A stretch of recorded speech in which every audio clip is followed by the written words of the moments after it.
Les réseaux sociaux avec vous, Audrey Court, bonsoir. Bonsoir.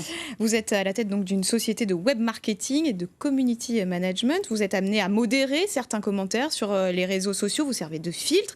Que se passe-t-il lorsque vous signalez un contenu inapproprié ?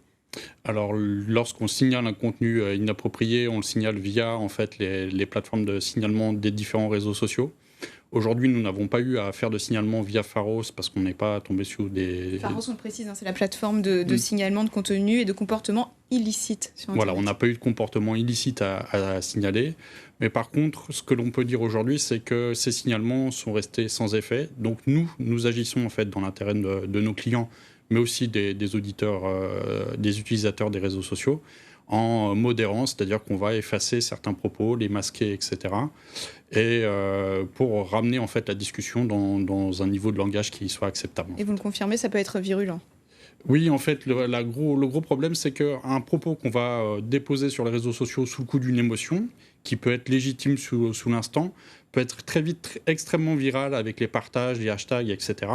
Et quelque chose qui relevait d'une réaction dans votre chambre tout seul se retrouve visible de plusieurs millions de personnes. Et là, tout de suite, ça a une autre portée. Et il faut donc pas oublier qu'on est dans un espace clairement public au sein des réseaux sociaux. Et les délais de réponse, est-ce qu'ils sont longs ? Les délais de réponse des plateformes, ils sont très longs puisqu'ils répondent quasiment jamais.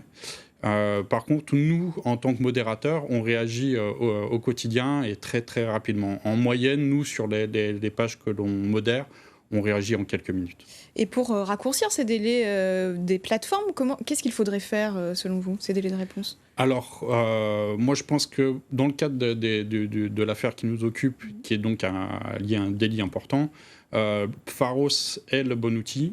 Par contre, il faut derrière qu'il y ait une bonne équipe qui soit renforcée, parce qu'à mon avis, aujourd'hui, les agents qui sont derrière ne sont pas assez nombreux, et qu'ils aient un délai de réponse qui soit important. Il y a un signal fort qui a été envoyé par le gouvernement avec 80 personnes qui ont été interpellées suite à des signalements Pharos autour de cette affaire-là.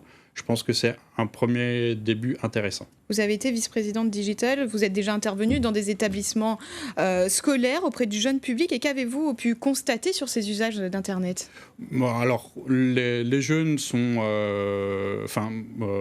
sur les réseaux sociaux comme ils sont dans la vie, donc impulsifs, etc. Et ne mesurent pas en fait les conséquences. Mais la plupart des adultes, on est tous un peu dans le même cas, il n'y a pas que les enfants. Donc il y a un travail d'éducation qui est à faire. Leur expliquer qu'en fait les réseaux sociaux, quand ils sont dans leur chambre, ils sont dans l'espace public, donc ils ont à utiliser le savoir-vivre que l'on doit déployer dans le cadre de la sphère publique. Des réponses rapides, un travail d'éducation. Merci Audrey Court d'avoir répondu à toutes nos questions ce soir. Merci.